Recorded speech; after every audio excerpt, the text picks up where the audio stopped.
ఇక్కడ పని చేయకుండా దుబాయ్ వెళ్ళి ఒక ఉద్యోగం కోసం వెళ్ళిన తర్వాత ఆ ఉద్యోగం చేయకుండా ఎలాంటి ఉద్యోగాలు చేయాలనుకున్నారు, అక్కడ పెట్టిన తిండి ఏ విధంగా ఉంటుంది, కష్టాలు పడ్డారు. మా ఫాదర్ ఏమో లారీ డ్రైవర్, 3 పూటలు కూడా ఎక్కువ తినలేనట్టు పరిస్థితి మా ఇంటిది. ఫేస్బుక్లో, సోషల్ మీడియా దాంట్లో ట్రావెల్స్ పాయింట్ అని యాడ్స్ వస్తుంటాయి. అయితే డ్రైవింగ్ది పాంప్లెట్ కూడా చూసినా నేను.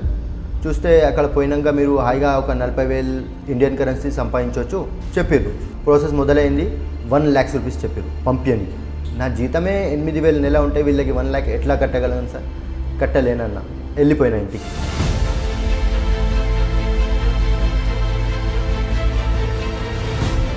మాకు కాగితాల మీద సంతకం పెట్టడానికి ఇస్తే కూడా చూడడానికి కూడా ఇస్తలేరు.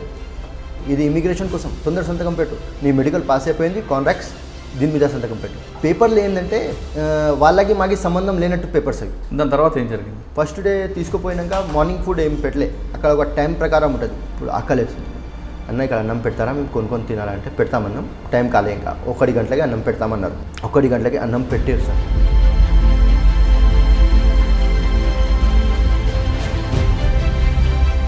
ఏముండదు, అట్లనే తినాలి, అందరు తింటారు. చూడు, ఏడ్చి తింటారు సార్ అక్కడ.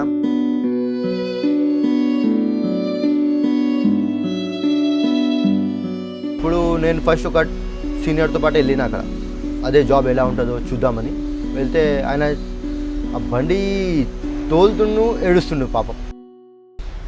ఏందన్నాను అన్న, ఇప్పుడు మొదలైందన్న.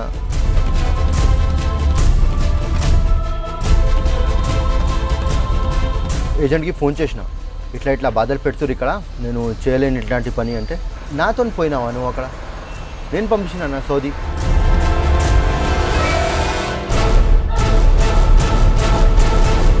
మేము ఎలా చేయిస్తే అలా పని చేయాలి, లేకుంటే ఇక్కడ సెల్లో వేసేస్తే నువ్వు బయటికి కూడా రాలేవు. ఇప్పుడు గమ్మున ఇంకా ఒక 10 days చేసుకున్నా సార్ పని. ఇంకా హెల్త్ లాస్ అవుతున్నా, అన్నం సరిగా లేక, నిద్ర సరిగా లేక. వేరే వాడు మోసం చేశాడని తెలిసిన తర్వాత పోలీస్ స్టేషన్కి వెళ్ళి కంప్లైంట్ ఇచ్చారు. ఫైనల్గా వీళ్ళు ఏం చెప్పారంటే, ఏం పీక్కుంటావు పీక్కు సార్, నేను పోలీస్ దగ్గర వెళ్తా, ఎవరి దగ్గరైనా వెళ్ళు. తెలంగాణ ఫ్రెండ్లీ పోలీస్ అని ఒక నమ్మకంతో నేను పోలీస్ తానే వెళ్ళినా సార్. ఏ పోలీస్ స్టేషన్కి వెళ్ళారు? నేను సైఫాబాద్ పోలీస్ స్టేషన్కి వెళ్ళినా సార్. ఇట్లా ట్రావెల్స్ పాయింట్ ఇట్లా మోసం చేసిండు సార్. ఏమవుతుంది సార్, తిరిగి వచ్చినావు అనుకో, సౌదీ చూసి వచ్చినావు అనుకో.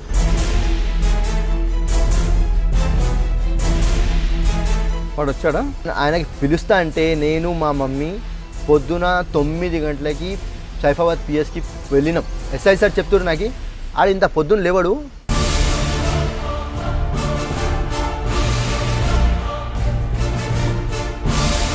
నిజంగా చెప్పాలంటే తెలంగాణ ఫ్రెండ్లీ పోలీస్ అన్నట్టు బిహేవ్ చేస్తలేడు. కొందరు పరిస్థితులు ఎట్లా ఉన్నాయంటే బాత్రూంలో పండుకుంటుర్రు. హౌస్ డ్రైవర్కి పోయిన వాళ్ళకి అట్లీస్ట్ అకామిడేషన్ పేరు మీద ఒక రూమ్ ఇస్తలేరు. అక్కడ బాత్రూమ్స్ ఉన్నాయి కదా, పండుకో. తినడానికి వాళ్ళకి మిగిలింది కుక్కకేయకుండా మనకేస్తుంది. ఇండియా నుంచి వెళ్ళే యూత్కి నేను ఒక మెసేజ్ ఇవ్వాలనుకుంటున్నా. వెళ్ళాలనుకుంటే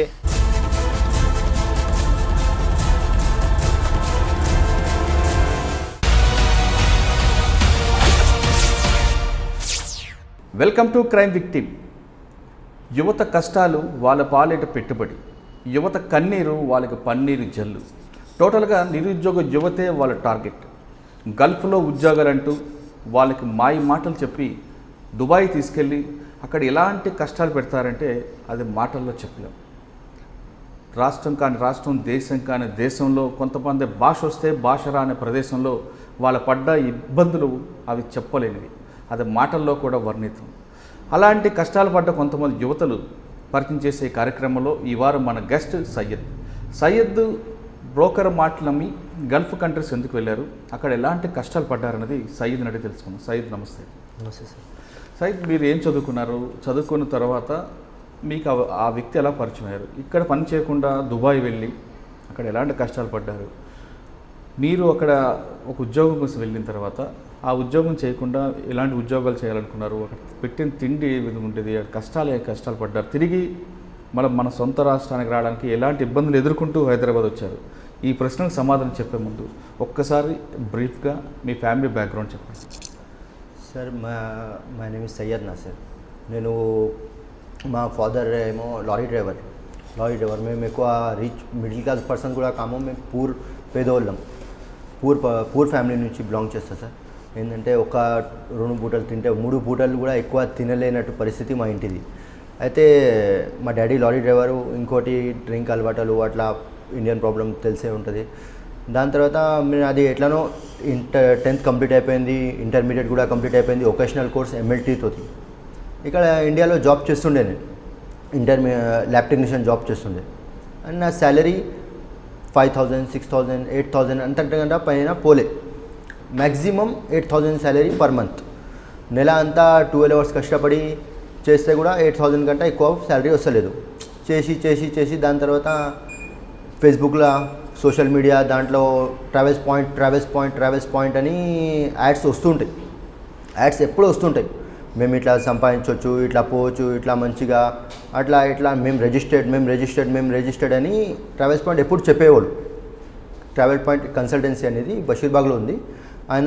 అతను ఎప్పుడు చెప్తే ఉండు, మేము రిజిస్టర్డ్ ఉన్నాం, మేము ఇల్లీగల్గా ఏం లేవు, మాది జెన్యూన్ కన్సల్టెన్సీ అట్లా చెప్పేవాళ్ళు. అయితే నేను ఒకరోజు పోయి ట్రై చేద్దామంటే ఇప్పుడు ప్రస్తుతం ఏం వీసాలు లేవు మా దగ్గర, డ్రైవింగ్ వీసా ఉంది. అయితే డ్రైవింగ్ది పాంప్లెంట్ కూడా చూసినా నేను. చూస్తే అక్కడ పోయినాక మీరు హాయిగా ఒక 40,000 ఇండియన్ కరెన్సీ సంపాదించవచ్చు, 40,000 దాకా సంపాదించవచ్చు అని చెప్పారు. చెప్తే సరే అని ప్రాసెస్ మొదలుపెట్టిన. డ్రైవింగ్ వస్తుందానికి అంటే వస్తుంది, నా దగ్గర లైసెన్స్ కూడా ఉండే. అయితే ఇక్కడ ఇండియాలో జైలో కార్ అని నాతో ట్రాల్ కొట్టి చెక్ చేసారు నా డ్రైవింగ్. జైలో అది ఒక 4 వీలర్. ఇండియన్లో లైట్ డ్రైవింగ్ లైసెన్స్ సరిపోతుంది జైలో తోలాలంటే, లైట్ వెహికల్ దట్స్ ఇట్. అయితే జైలోది ట్రాల్ కొట్టి చూపించిన. ఓకే, నీ డ్రైవింగ్ పర్ఫెక్ట్ అన్నారు. ఇంటర్వ్యూ తీసుకురు, ఇంగ్లీష్ స్పీకింగ్ పర్ఫెక్ట్ అన్నారు. అంతా చెక్ చేసుకున్నాక ప్రాసెస్ మొదలైంది. 1 lakhs రూపీస్ చెప్పారు పంపించడానికి. 1 lakhs రూపీస్ చెప్పారు. సరే అని 1 lakhs అయితే నేను కట్టలేను, నా జీతమే 8,000 నెల ఉంటే వీళ్ళకి 1 lakh ఎట్లా కట్టగలను సార్, కట్టలేనన్న. వెళ్ళిపోయినా ఇంటికి. మొత్తం సెలెక్షన్ అయిపోయింది. ఒక 4 మేము 4 మెంబర్స్ సెలెక్ట్ అయినాం. 4 మెంబర్లో నేను ఫస్ట్ మీద ఉన్నా. దాని తర్వాత ఇంటికి వెళ్ళిపోయినా. 1 lakh అంటే నా వల్ల కాదని నేను అనుకున్నా. పూర్ ఫ్యామిలీ నుంచి బిలాంగ్ చేస్తే ఎక్కడే పెట్టుకోవచ్చు కదా అట్లా అని నేను ఇంటికి వెళ్ళిపోయినా. ఇప్పుడు ఆ కన్సల్టెంట్ నుంచి కంటిన్యూస్లీ ఫోన్ కాల్స్.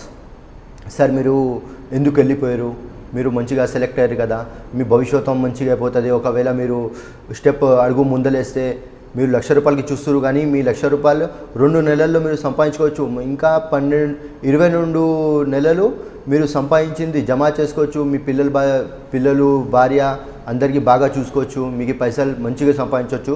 ఇక్కడ ఉంటే ఖర్చులు ఎక్కువ ఉంటాయి, శాలరీ తక్కువ ఉంటుంది. అక్కడ ఉంటే ఖర్చులు తక్కువ ఉంటాయి, శాలరీ ఎక్కువ ఉంటుంది.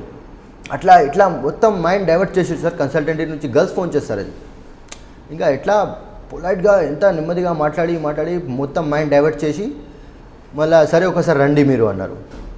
ఫైనల్గా మీకు 85,000 కట్టండి, నేను పంపించేస్తా. ఎందుకంటే నువ్వు పోవాలి, నువ్వు అక్కడ మంచిగా నీ భవిష్యత్తు మంచిగా అవ్వాలి, ఇట్లా అని మొత్తం మైండ్ అట్లా చేసిరు. నువ్వు మంచిగా అవుతావు, నాకు నమ్మకం ఉంది. అట్లా నాకని కాదు, నాతో సెలెక్ట్ అయిన 4 సేమ్ మ్యాటర్ మీద చెప్పి తీసుకొచ్చారు. ఫైనల్గా మేము ఇట్లానో మా అమ్మ కొన్ని నగలు ఉండే చిన్న ఇయర్ రింగ్స్ లైక్ అవి ఉంటే అవి అమ్మేసినాం. పెట్టలే కూడా అమ్మేసినాం మొత్తానికి. అవి అమ్మేసి కొంచెం జమ చేసి ఒక 50,000 జమ అయినాయి సార్. 50,000 జమ అయితే మా బావ ఆయనతో ఒక 5,000, ఆయనతో ఒక 2,000, ఆయనతో అట్లా చేసి 85,000 టోటల్లీ జమ చేసినాం. ట్రావెల్స్ పాయింట్ నాతోటి 15,000 తీసుకుంది. ఇక్కడ 15,000 తీసుకుంది. ఆ 85,000లో అన్నీ అన్నారు నాకు ఫస్ట్. తర్వాత నువ్వు మెడికల్ చేయించుకో అన్నారు. మెడికల్ 6,000 రూపీస్ అయినాయి నాకు. 6,000 మెడికల్ చేయించిన. దాని తర్వాత 85,000 దీనికోసం జమ. టోటల్ 90 ఫిగర్ వేసి వీళ్ళు రౌండ్ ఫిగర్ ప్లానింగ్ తోటి. దాని తర్వాత ట్రావెల్స్ పాయింట్లో మొత్తం అయినాక పైసలు కట్టేసినాక మాది వీడియో తీసారు. వీడియో ఏంటంటే ట్రావెల్స్ పాయింట్ జిమ్మేదారీ ఎంత ఉందంటే ఇక్కడ నుంచి సౌదీ పంపాలా, సౌదీ మేము పంపించేస్తాం. దాని తర్వాత ట్రావెల్స్ పాయింట్ది మాది సంబంధం లేదంటూ ఇది మాతో చెప్పమన్నారు. మేము చెప్పేసినాం. ఏంటంటే ఆ సిచ్యువేషన్ ఎట్లా ఉందంటే మాకు కాగితాల మీద సంతకం పెట్టడానికి ఇస్తే కూడా చూడడానికి కూడా ఇస్తలేరు. ఇది వీసా కాదా, సంతకం పెట్టు తొందరగా, ఇది ప్రాసెసింగ్, ఇది ఇమిగ్రేషన్ కోసం, తొందర సంతకం పెట్టు, నీ మెడికల్ పాస్ అయిపోయింది, కాంట్రాక్ట్స్, దీని మీద సంతకం పెట్టు. ఆ పేపర్లు ఏంటంటే వాళ్ళకి మాకి సంబంధం లేనట్టు పేపర్స్ అవి. తర్వాత ఇది మొత్తం ప్లానింగ్తో ప్రొసీజర్ చేయించుకోరు మొత్తం, నాతో పాటు అందరివి. వాళ్ళు కూడా పెట్టాడు సంతకం, నువ్వు కూడా పెట్టి అట్లా అని పెట్టేస్తే అది అయిపోయిన ప్రాసెస్ మొత్తం అయిపోయింది. తర్వాత మాకు ముంబై నుంచి ఫ్లైట్ అన్నారు. మిగతా పైసలు మొత్తం ముంబైలో ఒక కన్సల్టెంట్ ఉన్నారు, అల్ సూఫీ అని. ఆ అల్ సూఫీ రిజిస్టర్డ్ కన్సల్టెంట్. చెప్తే నేను సరే మళ్ళీ మీకు ఇవ్వమని చెప్పారు కదా, కాదు మాకు అవసరం లేదు, మాకు ఇచ్చేసినావు కదా, మా 15,000 మాకు ఇచ్చేసినావు కదా, మిగతాయి అక్కడ ఇచ్చాను. అయితే యాక్చువల్లీ ఆ వీసా అంట నాకు ఇక్కడ పోయినాక తెలిసింది 22,000. మాతో తీసుకుంది 1 lakh టోటల్. అయితే అక్కడ పోయి నా ఏజెంట్ ఎవరో నాతో ఇంటర్వ్యూ తీసుకున్న ఎవరో దానికి ఫోన్ చేసినాక ఫోన్ చేసి చెప్పిన ఇట్లా వచ్చినా సార్ మొబైల్ అంటే, సరే ఆఫీస్కి రాను. ఆఫీస్కి పోగానే పైసలు ఇవ్వను. పైసలు తీసుకుని లోపల వెళ్ళిపోయాడు. ఆ మనిషి మళ్ళీ బయటికి రాలేదు. వేరే మనిషి వచ్చింది. వేరే అతను వచ్చి, ఇంకో ఇది నీ వీసా, నీ పాస్పోర్ట్ ముందే తీసుకురు, ఇంటర్వ్యూ అప్పుడే పాస్పోర్ట్ తీసుకురు, ఇది వీసా, ఇది నీ పాస్పోర్టు, ఇట్లా వెళ్ళాలి ఎయిర్పోర్ట్లో, అట్లా ఇట్లా అని మొత్తం ప్రాసెస్ చేయించుకురు. మాతో అక్కడ కూడా సేమ్ సంతకాలు, సేమ్ వీడియోలు అన్నీ సేమ్ తీసుకురు. అల్ సూఫీ ముంబైలో తీసుకున్నాక రెండో రోజు నాది 5 o'clockకి ఫ్లైట్ ఉండే. సౌదీ అరేబియా వెళ్ళిపోయినాం. అంటే ఫ్లైట్కి సెండ్ ఆఫ్ ఇవ్వడానికి పేరెంట్స్ వచ్చారా సార్? మీ పేరెంట్స్ వచ్చారు ఎయిర్పోర్ట్కి? సార్ అంతా అప్పుడు ఆ కాలంలో పరిస్థితి ఎట్లా అయిపోయిందంటే ఇంట్లో ఒక్క రూపాయి లేనట్టు పరిస్థితి అయిపోయింది. 85,000 నా వెనకాల ఖర్చు పెట్టేసారు మొత్తం. 85,000 మొత్తం ఇంట్లో. కనీసం నాకు హైదరాబాద్ టు ముంబైకి వెళ్ళని కూడా ఒక 400-500 కూడా లేకుండా మొత్తం పైసలు ఫిక్స్ పెట్టుకున్నా అంతే. పోగానే ఫ్లైట్ అన్నారు, కానీ అక్కడ పోయినాక చెప్పారు నెక్స్ట్ డే ఫ్లైట్ అన్నారు. అయితే 1 day మొత్తం సౌదీ అరేబియా లగేజ్ ఉండే నాతోటి. ఆ లగేజ్ పెట్టుకొని నేను స్టేషన్లో పడుకున్నాను, రైల్వే స్టేషన్లో. ఇప్పుడు ఏం ఆప్షన్ లేకుండే, జోబ్లో పైసలు లేకుండే, ఇండియన్ కరెన్సీ సౌదీలో పని కూడా రాదు, నాకు పని కూడా పడదు, ₹1 లేకుండే. స్టేషన్లో ఎలాగో నైట్ గడుపుకున్నా. నెక్స్ట్ డే స్టేషన్లోనే ముఖం గిన కడుకొని 5 o'clockకి ఫ్లైట్ ఉండే బాంబే ఎయిర్పోర్ట్ నుంచి. అదే లగేజ్ చేసుకొని నడుచుకుంటూ అక్కడ నుంచి 5 to 8 kilometers journey sir. 5 to 8 kilometers journey నడుచుకుంటూనే పోయినా, బ్యాగ్లో వేసుకొని. మినిమం 50 kgs లగేజ్ ఉండే నాతో. 50 kgs లగేజ్ తీసుకొని 2 బ్యాగులు నేను ఎయిర్పోర్ట్ వరకు నడుచుకుంటూ పోయినా. పోయి అక్కడ నుంచి మొత్తం ప్రాసెస్ చేసుకొని ఫ్లైట్ ఎక్కేసినాం, సౌదీలో దిగినాం. సౌదీలో దిగిపోయినాక మాకి ఇండియాలో చెప్పింది కంపెనీ నకిల్ కొరియర్ ఎక్స్ప్రెస్. ఇది నకిల్ కంపెనీ అని చాలా పెద్ద కొరియర్ కంపెనీ. దీంట్లో జాబ్ రావడమే మీ అదృష్టం. నీకు జాబ్ వస్తే నువ్వు నీ లైఫ్ చేంజ్ అయినట్టే అని చెప్పారు. అక్కడ పోతే మాకు రిసీవ్ చేసింది నకిల్ కాదు, మవారిద్ కంపెనీ. అల్ మవారిడ్ అని ఒక కంపెనీ ఉండే. ఎయిర్పోర్ట్లో ఎవరు రిసీవ్ చేస్తున్నారు? ఎయిర్పోర్ట్లో అల్ మవారిడ్ కంపెనీ వాళ్ళ పర్సన్స్ వచ్చారు. అక్కడ అల్ మవారిడ్ కంపెనీ పర్సన్ వచ్చి వాళ్ళే రిసీవ్ చేసుకొని పోయారు. అక్కడ పోయినాక నేను చెప్పిన నాది మవారిద్ వీసా కాదు, నాది నకిల్ కొరియర్ అన్నారు. నాకు అంటే ఇది నకిల్ కొరియర్ కాదు, మవారిద్ కంపెనీకి వచ్చినావు, మీకు ఇక్కడ ప్రాసెస్ ఉంటాయి కొన్ని, అది చేయించుకున్నాక నువ్వు నకిల్కి ట్రాన్స్ఫర్ చేయగలుగుతావు అన్నాడు. సరే అని నేను ఇండియాకి మా ఏజెంట్ ఎవరో ఫోన్ చేసిన. అతనికి అప్పుడే ఫోన్ చేసి అడిగినా, నేను ఒక ఫ్రెండ్తో ఫోన్ అన్న ఒక్క ఇండియా కాల్ చేస్తాను, అమ్మకి నాన్నకి ఎవరికి చేయలేదు, ఈ ఏజెంట్కే ఫస్ట్ చేసిన. ఎందుకంటే మన దేశంలో కూడా ఉన్నాడు ఏజెంట్, మన నమ్ముకున్న మానికి అని. ఒక హైదరాబాద్ లాంటి స్టేట్లో బిజినెస్ చేస్తున్న అంత పెద్ద బిజినెస్ అంటే ఆడు జెన్యూనే అనుకున్నాం సార్, నిజంగా చెప్తున్నా జెన్యూనే అనుకున్నాం. అంత పెద్ద consultancy, social media, Facebook, Twitter, everywhere ads వస్తాయి ఇతనికి. దాని తర్వాత ఏం జరిగింది? అయితే అతనికి కాల్ చేసిన నేను, ఇక్కడ నువ్వు నకిల్ అని పంపించినావు, నాకు ఇక్కడేమో ఇట్లా మా వారి వాళ్ళు రిసీవ్ చేస్తారంటే, సరే ఏందో ఒకటి ప్రాసెస్ నువ్వు కంటిన్యూ కానీ అన్న. నేనున్నా కదా అన్న. తర్వాత నాకు మవారిద్ కంపెనీలో తీసుకుపోతే సార్, అక్కడ మాకు ఫస్ట్ డే తీసుకుపోయినాక మార్నింగ్ ఫుడ్ ఏం పెట్టలే. అక్కడ ఒక టైం ప్రకారం ఉంటుంది, మార్నింగ్ 7 o'clockకే తినేయాలి. ఇప్పుడు మేము రిసీవ్ అయినాం అక్కడ 10 o'clockకి. అంటే నేను ముంబై నుంచి హైదరాబాద్ నుంచి బయలుదేరినప్పుడు తిన్నది, సౌదీ వెళ్ళిన దాకా ఏం తినలేను. ఇప్పుడు ఆకలేస్తుంది. అన్న ఇక్కడ అన్నం పెడతారా, మేము కొనుక్కొని తినాలంటే పెడతామన్నాం. టైం కాలే, ఇంకా 1 గంటలకి అన్నం పెడతామన్నారు. సరే అన్న. 1 గంటలకి అన్నం పెట్టారు సార్. ఆ అన్నం ఉడకపెట్టిన చికెన్, దాంట్లో ఉప్పు కూడా ఉండదు, అట్లీస్ట్ ఒక లెగ్ పీస్ ఉడకపెట్టిన రైస్ అంతే. అదే అరే దీంతో పాటు ఏం కూర అట్లా ఏముండదు, అట్లనే తినాలి, అందరు తింటారు చూడు.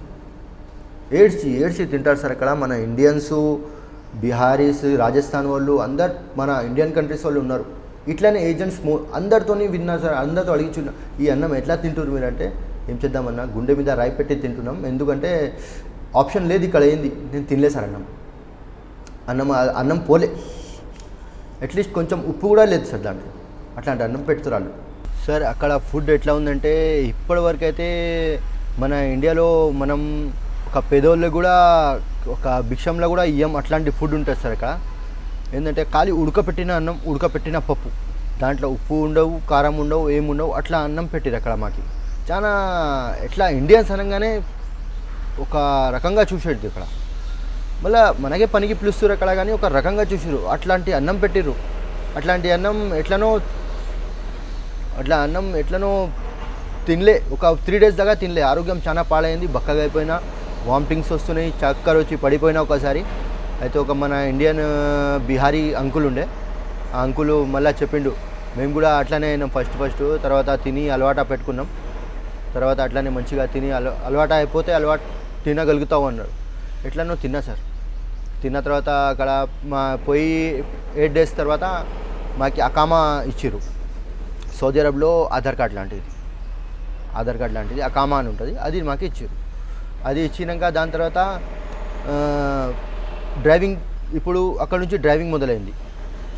అక్కడ నుంచి మాకు మన ఆర్టీఓ ఆఫీస్లో ఎలా ఉంటాయో అట్లా తీసుకుపోయారు ట్రాల్ కోసం. ఇంక డ్రైవింగ్ వస్తుందా? వస్తుంది. సరే, ఆర్టీఓ ఆఫీస్కి తీసుకుపోయారు. డైరెక్ట్ తీసుకుపోయి సార్ పెద్ద ట్రేలా బండి ఉంటుందా, ట్రేలా బండి చూపించారు. ఆ బండిది ట్రాల్ కొట్టు అన్నారు. నేను చెప్పిన ఆ బండిది లోపల గేర్లు ఎలా ఉంటాయో నాకు లోపలిది స్ట్రక్చర్ కూడా తెలియదు ఆ బండిది. ఇంకా నేను ఆ బండి కోసం రాలే అంటే ఆయన నాకు నా అకామా చూపించిండు. ఇంకో చూడు, నీ అకామా మీద రాసి ఉంది, నువ్వు హెవీ డ్రైవింగ్ మీద వచ్చినావు ఇక్కడ అని.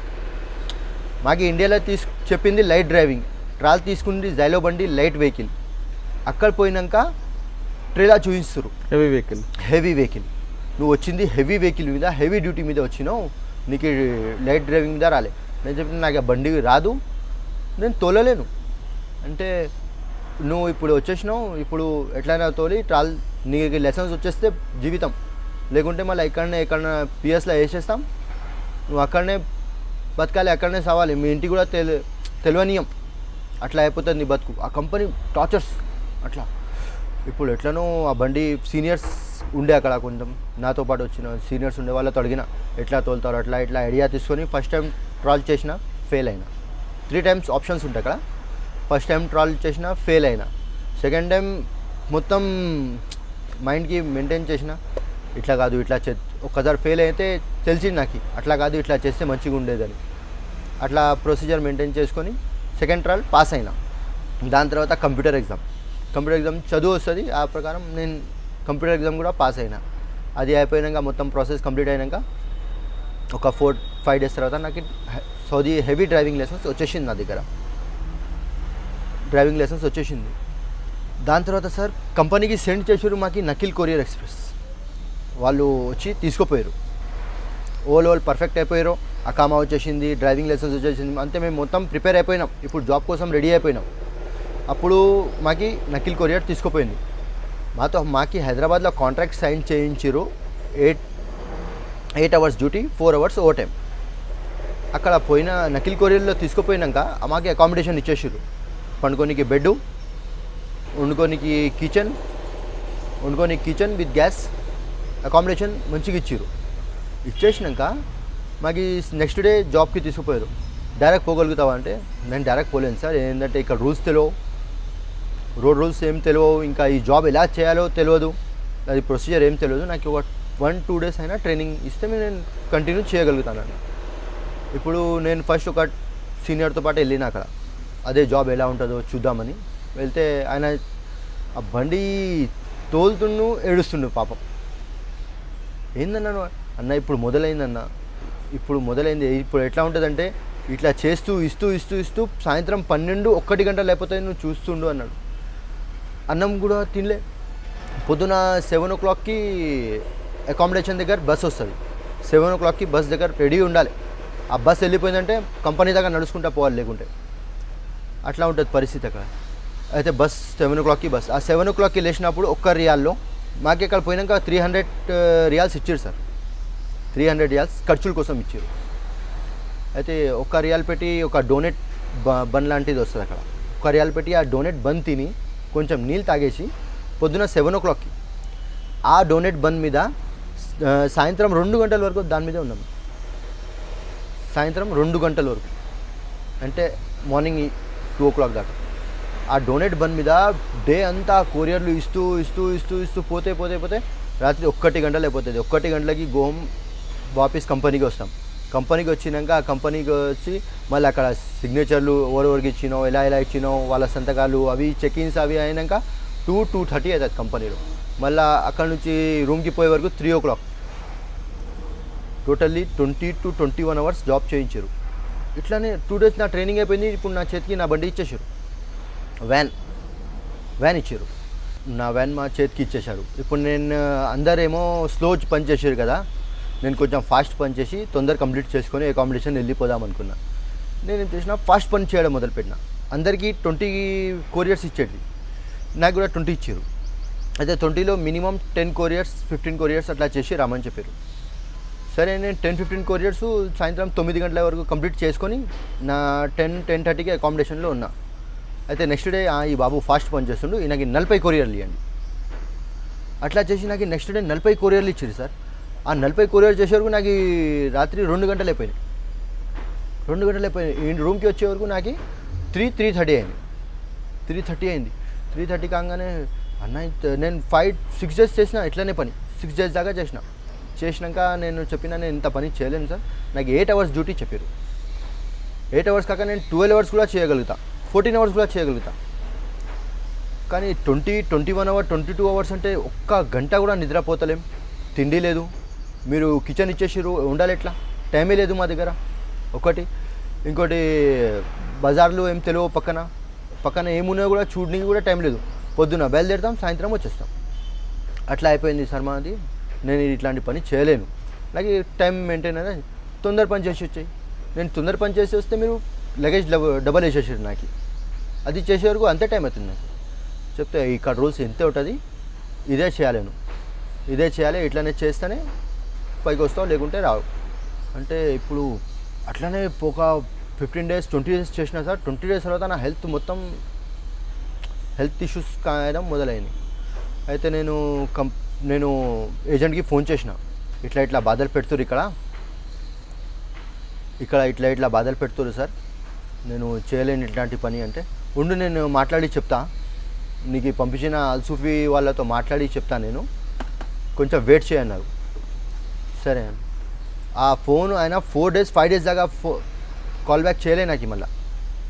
మళ్ళీ నేనే ఫోన్ చేసిన, కాజీ సార్ ఇట్లా ఇక్కడ ప్రాబ్లం అవుతుంది సార్, ఇంత జాబ్ నేను చేయలేను, 20-21 hours అందరు ప్రాబ్లంలో ఉన్నారు ఇక్కడ. తక్రీబన్ వెళ్ళిపోయారు రిటర్న్. 5 days తర్వాత నేను కాల్ చేసిన, సార్ నేను ఇట్లా మీ తరపున సౌదీ వచ్చినా కదా, నేను ఇట్లా నాసర్ మాట్లాడుతున్నా, ఇక్కడ ఇట్లా ప్రాబ్లమ్స్ అవుతున్నాయని మీకు 5 days ముందు చెప్పినా. నేను 5 days ముందు ఇట్లా అని చెప్పినా మీకు పరిస్థితులు, అయినా మీరు 4 days తర్వాత కాల్ చేస్తా అన్నారు, ఇంకా చేయలే అంటే. నాతో పోయినావా నువ్వు అక్కడ? నేను పంపించిన నా సౌదీ, మారిపోయింది సార్ మనిషి అక్కడ. రాంగ్ నెంబర్ మాట్లాడుతున్నావు, రాంగ్ నెంబర్ ఉందని పెట్టేసిండు ఫోన్. ఇప్పుడు నా దగ్గర ఏం ఆప్షన్ లేకుండా పోయినాయి. నేను మళ్ళీ మా ఫ్యామిలీకి ఫోన్ చేసి చెప్పిన, ఇక్కడ ఇట్లా ట్రబుల్ ఇస్తారు, ఇల్లు ఇట్లా టార్చర్స్ పెడతారు, నువ్వు పోయి ఆ ఏజెంట్ ఆఫీస్కి కలిసి మాట్లాడన్నా. ఆఫీస్కి పోయి ఏజెంట్తో మాట్లాడడానికి మా మమ్మీ డాడీ మా అక్క వాళ్ళ హస్బెండ్ వీళ్ళు ట్రై చేస్తే ఆ ఏజెంట్ ఏమో కలుస్తూనే లేడు. కాజీ సార్ ఇప్పుడు లేడు, సాయంత్రం రండి. సాయంత్రం వెళ్తే పొద్దున్న రండి. ఆయన రాలే, ఆయన అవుట్ ఆఫ్ వెళ్ళిండు, ఆయన దుబాయ్ వెళ్ళిండు. స్టాఫ్ వాళ్ళు ఇట్లానే తిప్పుతురు. అయితే 5-6 days మా అమ్మ నాన్న ఇక్కడ తిరిగితే మళ్ళీ అక్కడ నాకు ఒక అతను ఆప్షన్, నువ్వు డైరెక్ట్ చెప్పే నేను చేయలేను, నేను వెళ్ళిపోతాను ఇంటికి అని చెప్పేయి అన్నారు. నేను అట్లా అని చెప్పిన, నాకు పంపించేసాను భయ్, నేను ఈ పని కోసం ఇంత కష్టపడడానికి రాలే అంటే. నేను చెప్పినా సార్ ఇట్లా, నువ్వు వచ్చింది నీ ఇష్టం ప్రకారం, వెళ్ళాలి మా ఇష్టం ప్రకారం. ఆ కంపెనీలో అట్లా చెప్పారు. మేము ఎలా చేయిస్తే అలా పని చేయాలి, ఇలా చేయిస్తే అలా పని చేయాలి, లేకుంటే ఇక్కడ సెల్లో వేసేస్తే నువ్వు బయటికి కూడా రాలేవు. నీ పరిస్థితి అట్లా అయిపోతుంది. మీ ఇంటి వాళ్ళు ఏడుస్తుండాలి జీవితం అంతా, కానీ నీ బాడీ కూడా దొరకదు, అట్లా అయిపోతుంది. నేను ఇప్పుడు గమ్మున ఇంకా ఒక 10 days చేసుకున్నా సార్ పని. ఇంకా హెల్త్ లాస్ అవుతున్నా. అన్నం సరిగా లేక, నిద్ర సరిగా లేక హెల్త్ ఇష్యూస్ చాలా అయినాయి. దాని తర్వాత నేను ఒక అతను చెప్పిండు నాకు, ఇక్కడ ఏమైనా ఇండియాలో ఫ్యామిలీ ఎమర్జెన్సీ అని చెప్పు, ఇక్కడ కొంచెం వాళ్ళు షూరిటీ కోసం పైసలు కట్టుకుంటారు, పైసలు కట్టేసి నువ్వు ఇండియా వెళ్ళిపో, మళ్ళీ తిరిగి రాకని చెప్పారు. అయితే నేను నా వైఫ్ కూడా ప్రెగ్నెంట్ ఉండే ఆన్ ద టైం. అయితే చెప్పినా నేను అట్లా, మా వైఫ్ ఇట్లా ప్రెగ్నెంట్ ఉంది, కొంచెం ప్రాబ్లమ్స్ నడుస్తున్నాయంట, husband signature it's must there చెప్తే వాళ్ళు చెప్పారు పంపలేను, అక్కడ నుంచి మెడికల్ సర్టిఫికేట్స్ తెప్పాను. నేను కూడా ఒక డయాగ్నోస్టిక్ సెంటర్కి సీనియర్ టెక్నీషియన్ని. అయితే నేను ఇక్కడ డాక్టర్స్కి చెప్పిన, సార్ ఇట్లా ట్రబుల్లో ఉన్నా, ఇక్కడ వీళ్ళు సర్టిఫికేట్స్ అడుగుతారంటే ఇక్కడ నాకు డాక్టర్స్ హెల్ప్ చేసారు ఇండియాలో. సరే మేము సర్టిఫికేట్స్ ఏమో పంపిస్తాము, నువ్వు షో చేసుకో అన్నాడు. వాళ్ళు మెయిల్ చేసారు నాకు. మెయిల్ చేయిస్తే నేను చూపించిన, ఇంకో ఇట్లా ప్రాబ్లమ్స్, హస్బెండ్ సిగ్నేచర్ లేకుండా నా వైఫ్ది అబార్షన్ కూడా చేస్తలేరు. ఇది మాట నిజం కాదు సార్. అవును, నేను వాళ్ళకి చెప్పింది అబద్ధం ఇది. ఎందుకంటే నాకు అక్కడ బయటికి రానికి ఒక ఆప్షన్ పెట్టిన అక్కడ నేను. అది పెడితే అవునా అట్లా ప్రాబ్లమ్స్ ఉన్నా అంతా విన్నారు సార్. వీళ్ళు విని కూడా ఏం చేసారు, సరే ఒక పని చేయి, ఒక 6,000 రియాల్ ఖర్చు అవుతాయి నీకు ఇక్కడ నుంచి వెళ్ళాలంటే. టికెటు, వీసా, ఎగ్జిట్ పాస్, ఇది 3 తీసుకోనికి.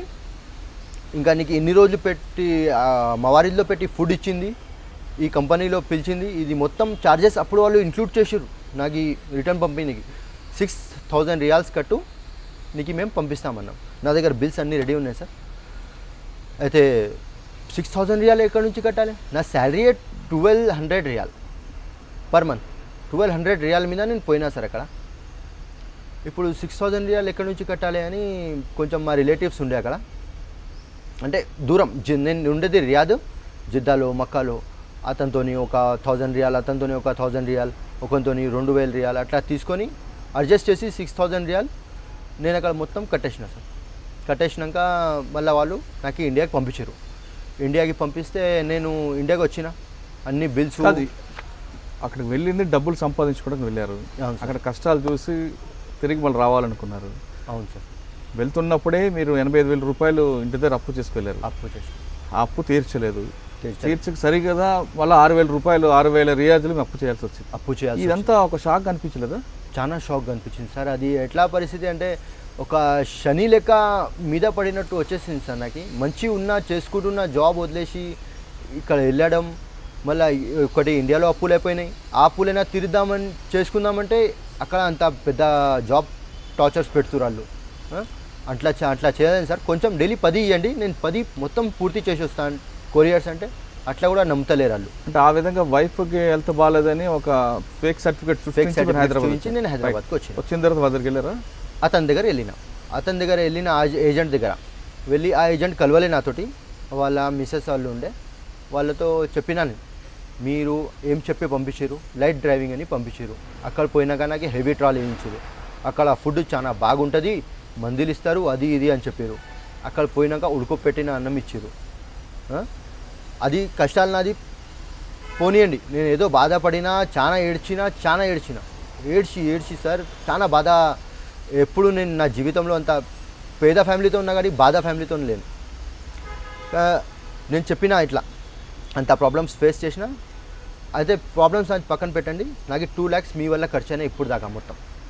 నాకు ఆ పైసలు నాకు ఇచ్చేస్తే నేను ఓదోలతో అప్పులు తీసుకున్నాను, వాళ్ళ అప్పులు తీర్చేసి నేను మళ్ళీ నా జాబ్ మొదలు పెట్టుకుంటా అంటే, సారు మేము ఎందుకు ఇవ్వాలి, వస్తే అప్పుడు మాతో అడిగినావా?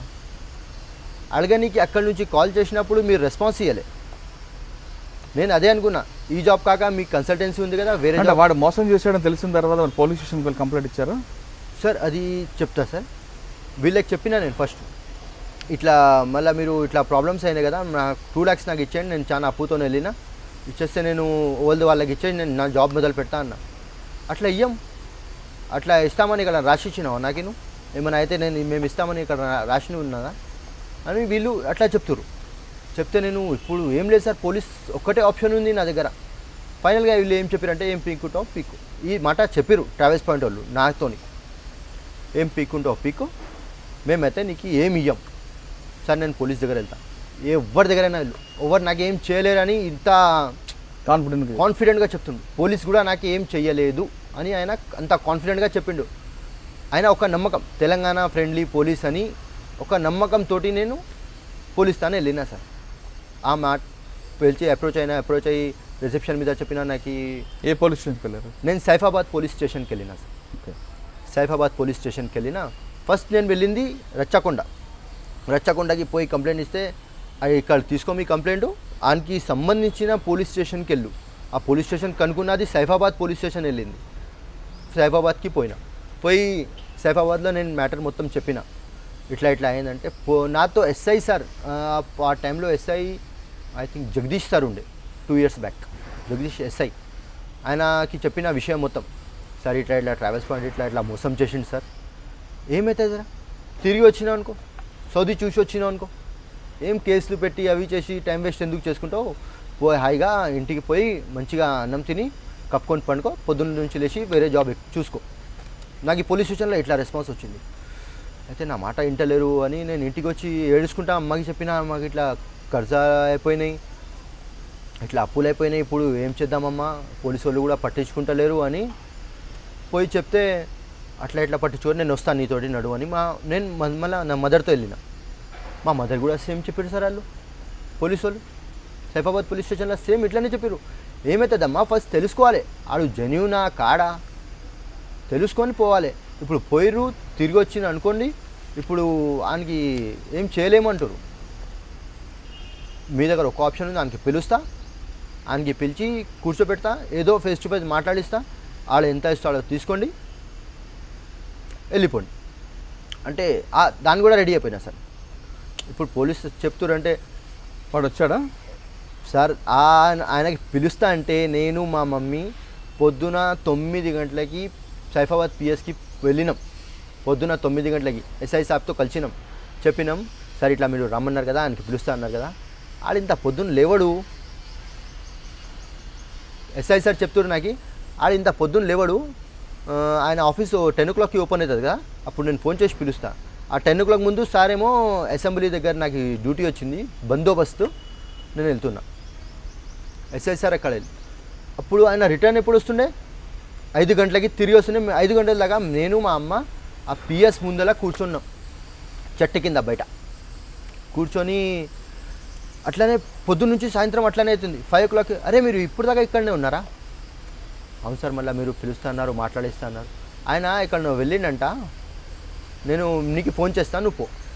అయితే next day sir call wait చేసిన నేను, నెక్స్ట్ డే కాల్ రాలా. 3rd day మళ్ళీ నేను వెళ్ళిన పిఎస్కి. ఆయన లేడేమో ఇక్కడ, ఫోన్ కూడా రిసీవ్ చేస్తలేడు. పోలీస్ దగ్గర ఎంత అథారిటీ ఉంటుంది సార్, పోయి లేపుకొని రావచ్చు మనిషిని, అంత అథారిటీ పోలీస్ దగ్గర ఉంటుంది.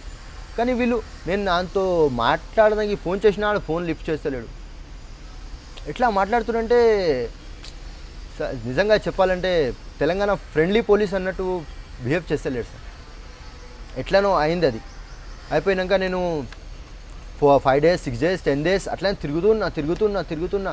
తర్వాత ఏమో ఒక పొలిటికల్ ఎంఐఎం పార్టీకి సంబంధించిన లీడర్ ఉండే, ఆయన దగ్గర పోయినా. ఆయన కోసం కూడా ఎవరు చెప్పాడు తెలుసా సార్ నాకు, సైఫాబాద్ పోలీస్ స్టేషన్లో ఉన్న కానిస్టేబుల్ అన్న ట్రావెల్స్ పాయింట్ కోసం ఇక్కడ పట్టించుకోరు, నువ్వు ఒక్కనివే కాదు ఇన్ని ఫైల్స్ ఉన్నాయి ట్రావెల్స్ పాయింట్కి సంబంధించినవి, కేసులు పట్టించుకోరు. ఇట్లా నువ్వు కంప్లైంట్ ఇచ్చిపోయినావు అనుకో, నీ కంప్లైంట్ పక్కన పెడతావు, నువ్వు సాబ్తోని కలు, AIMIM షహబాజ్ ఖాన్ సార్ పేరు, అతనితోని కలిసిన, సార్తోని కలిసిన, MIM సార్తో కలిస్తే ఆయనకి చెప్పిన ఇట్లా ఉందంటే, పోలీసు వాళ్ళు ఏం చెప్పారు అంటే ఇట్లా చెప్తారు సార్, మొత్తం విషయం చెప్తే సరే నువ్వు రేపు రా అని సార్ చెప్పారు నాకు. రేపేమో చాంద్ పాషా ఫ్రమ్ జగిత్యాల్ సోషల్ వర్కర్కి షహబాజ్ అహ్మద్ ఖాన్ సార్ పిలిచిర్రు, జగిత్యాల నుంచి హైదరాబాద్కి పిలిచిర్రు. ఇట్లా చాంద్ పాషా సార్ గల్ఫ్కి ఏమైనా ప్రాబ్లమ్స్ అయితే సార్ సాల్వ్ చేస్తారు, ఆయనకి గల్ఫ్తోని చాలా కాంటాక్ట్స్ ఉన్నాయి. అయితే సార్ మొత్తం చాంద్ పాషా సార్ నా మాట విని నాకు హెల్ప్ చేయడానికి పోలీసు వాళ్ళు పట్టించుకుంటలేరు కదా, సరే మనం ప్రొటెక్టర్ ఆఫ్ ఇమిగ్రెంట్ ద్వారా పోదాం అని ప్రొటెక్టర్ ఆఫ్ ఇమిగ్రెంట్కి ఒక లెటర్, డీజీపీ సార్కి, కేటీఆర్ సార్కి, కేసీఆర్ సార్కి, honourable home minister plus Sushma Swaraj madam గారికి అందరికీ ఒక్కొక్క లెటర్ ఇట్లా ఉన్నాయి సార్. అందరిది మెన్షన్ చేసి ఉన్నాయి నా దగ్గర, అందరిది మెన్షన్ చేసి ఉన్నాయి. ఫైనల్గా మీకు న్యాయం జరిగిందా అన్యాయం జరిగిందా? అన్యాయం జరిగింది సార్. అంటే మీ డబ్బులు మీకు రాలేదు? ఇంకా రాలే, ఇంకా 2 years, 3rd year నడుస్తుంది సార్. ఇది 3rd year నడుస్తుంది. పైన దాకా వెళ్ళిపోయినా సార్. నాకు ఈ పైన ఢిల్లీ నుంచి కూడా లెటర్ వచ్చింది, పోలీస్కి కూడా లెటర్ వచ్చింది, ఈ బాబుది కేసు ఏందో కొంచెం యాక్షన్ తీసుకోండి. అంటే మీరు వెళ్ళి వచ్చిన 2 సంవత్సరాలైనా ఇంతవరకు మీకు న్యాయం జరగలేదు? న్యాయం జరగలేదు సార్. పోలీస్ స్టేషన్ తిరిగాను చాలా. ఇది చూడండి సార్, డేటు 24/1/19. మొన్న కూడా కంప్లైంట్ ఇచ్చి వచ్చిన సైఫాబాద్ పోలీస్ స్టేషన్. ఏమంటారు ఇప్పుడు కూడా? తీసుకోలే ఇంతవరకు సార్. ఇది సంతకం చేసి రెడీ పెట్టి ఉన్నా, ఓకే, ఇంకా తీసుకోలే. ఫైనల్గా 2 క్వశ్చన్స్ ఆన్సర్ చెప్పండి సార్. అక్కడ వెళ్ళి సంపాదించాలని, 4 డబ్బులు సంపాదించుకొని సుఖం స్థిరపడాలని ఉద్దేశంతో వెళ్ళారు, కానీ అక్కడ కష్టాలు చూసి భరించలేక తిరిగి అప్పుల పాలైపోయి వచ్చారు. కానీ అక్కడ మీలాంటి వాళ్ళు ఎంతమంది ఉన్నారు? 1 సార్. 2, ఇకపై మీలాంటి యువకులు గల్ఫ్ కంట్రీస్కి వెళ్ళకుండా ఉండడానికి మీరు ఇచ్చే మెసేజ్ సార్? అక్కడ మన Indians, Nepalese, Pakistanis, every country నుంచి వచ్చిన వాళ్ళు చాలా మెయిన్ థింగ్, ఇండియన్స్కి అక్కడ రెస్పాన్స్ ఇస్తలేరు. ఫస్ట్ పాయింట్, ఇండియన్స్కి అక్కడ రెస్పాన్స్ ఇస్తలేరు. తినడానికి ఎట్లా చూస్తున్నారంటే, ఒక అడుక్కొని తినే వాళ్ళకి ఎట్లా చూసుకుంటామో అయినా వాళ్ళకి కూడా మనం మంచిగా చూసుకుంటాం, కానీ అత్తగట్ట ఘోరం చూస్తారు సార్. సౌదీ అరబ్, దుబాయ్ అక్కడ కంట్రీస్లలో మన ఇండియన్స్కి కొందరు పరిస్థితులు ఎట్లా ఉండంటే, బాత్రూంలో పండుకుంటుర్రు. హౌస్ డ్రైవర్కి పోయిన వాళ్ళకి అట్లీస్ట్ అకామిడేషన్ పేరు మీద ఒక రూమ్ ఇస్తలేరు. అక్కడ బాత్రూమ్స్ ఉన్నాయి కదా, పండుకో, కార్లో పండుకో. తినడానికి వాళ్ళకి మిగిలింది కుక్కకేయకుండా మనకేస్తారు. అట్లా బతుకులో మన వాళ్ళకి అయిపోతుంది అక్కడ. ఇంకోటి, మన ఇండియా నుంచి వెళ్ళే నెక్స్ట్ యూత్కి నేను ఒక మెసేజ్ ఇవ్వాలనుకుంటున్నా. వెళ్ళడానికి ఒకవేళ మీరు గల్ఫ్ వెళ్ళి సంపాదించాలనుకుంటున్నారంటే, నేను ఆయనకి 85,000 ఇచ్చిన, అక్కడ 66,000 రియాల్స్ కట్టి వచ్చిన. నేను తప్పు చేసిన ఏంటంటే, నేను ఇన్క్వైరీ చేసుకోలే. ఏంటంటే నేను పోయిన ఏజెంట్ రిజిస్టర్డ్ ఉన్నారా అన్రిజిస్టర్డ్ ఉన్నారా చూసుకోలే. నేను విన్నది యాప్స్లో, సోషల్ మీడియా తరపున చూసింది నేను నమ్మి వెళ్ళిన. మీరు అలా చేయకండి. రిజిస్టర్డ్ ఏజెంట్ ఉంటే 20,000, 25,000 కంటే ఎక్కువ తీసుకోడు. 25,000 మ్యాక్సిమం, మెడికల్తో సహా కలిపి 25,000 తీసుకొని, రిజిస్టర్డ్ ఏజెంట్ ఉంటే 25,000 కంటే ఎక్కువ తీసుకోలేడు. Legal process. రిజిస్టర్డ్ ఉన్నారా లేడా, ప్రొటెక్టర్ ఆఫ్ ఇమిగ్రెంట్ది ఒక వెబ్సైట్ ఉంది. ఆ వెబ్సైట్లో చూసుకుంటే మన ఎవరెవరు రిజిస్టర్డ్, ఎవరెవరో అన్రిజిస్టర్డ్, అది రిజిస్టర్డ్ ఉంటేనే ఆయన తరపున మీరు సౌదీ వెళ్ళండి. వీళ్ళు ఏమైనా చేయగలుగుతారు అక్కడ ఉంటే. అన్రిజిస్టర్డ్ ఏజెంట్ తరపున వెళ్ళారనుకో, వీళ్ళు ఇక్కడ ఉండి మనం ఏమైనా రిక్వెస్ట్ చేసినా రాంగ్ నెంబర్ అనేస్తారు. అంటే రిజిస్టర్డ్ ఏజెంట్తోని కాంటాక్ట్ అయ్యి వెళ్ళండి, అన్రిజిస్టర్డ్ ఏజెంట్ ద్వారా వెళ్ళకండి. గల్ఫ్ కంట్రీలోకి వెళ్ళి అక్కడ 4 డబ్బులు సంపాదించాలి అన్న వారికి సయ్యద్ మంచి మెసేజ్ ఇచ్చారు. ఖచ్చితంగా అటువంటి ఏజెంట్లు చూసుకునేటప్పుడు రిజిస్టర్డ్ కంపెనీ మాత్రం వెళ్ళాలి, లీగల్గా చూసుకొని వెళ్ళండి, లేదా నాలాంటి కష్టాలు మీరు కూడా ఎదుర్కోవడం ఖచ్చితంగా ఖాయం అంటూ అతను హెచ్చరిస్తున్నారు. ఇకపై ఎవరైనా స్టూడెంట్స్ కానీ, లేదా యువత, లేదా నిరుద్యోగులు గల్ఫ్ కంట్రీకి వెళ్ళాలంటే ఖచ్చితంగా ఆ పోర్టల్లోకి వెళ్ళి సని చూసుకొని తర్వాత లీగల్గా అన్ని అడ్వైజ్ తీసుకున్న తర్వాత వెళ్ళండి. లేదా అక్కడికి వెళ్ళిన తర్వాత ఆ గల్ఫ్ వాళ్ళు పెట్టే కష్టాలు మాత్రం భరించడం తప్పని పరిస్థితి ఎదురే అవకాశం ఉంది. ఇది ఈ వారం సయ్యద్తో ఎక్స్క్లూజివ్ ఇంటర్వ్యూ. వచ్చే వారం మరో గెస్ట్తో మళ్ళీ కలుద్దాం. అంతవరకు నమస్కారం. For more videos, subscribe to iDream. And loads of fun entertainment and content, do watch iDreams. Do subscribe iDream Media. దయచేసి iDreamsకి మీరు సబ్స్క్రైబ్ చేయాల్సిందిగా నేను కోరుతున్నాను. I am Dr. Nayak, DT Nayak. For more videos, please subscribe to iDream. Please subscribe iDream News. Please subscribe iDream. Please subscribe iDreams. మీరు చూస్తున్నారు iDream News.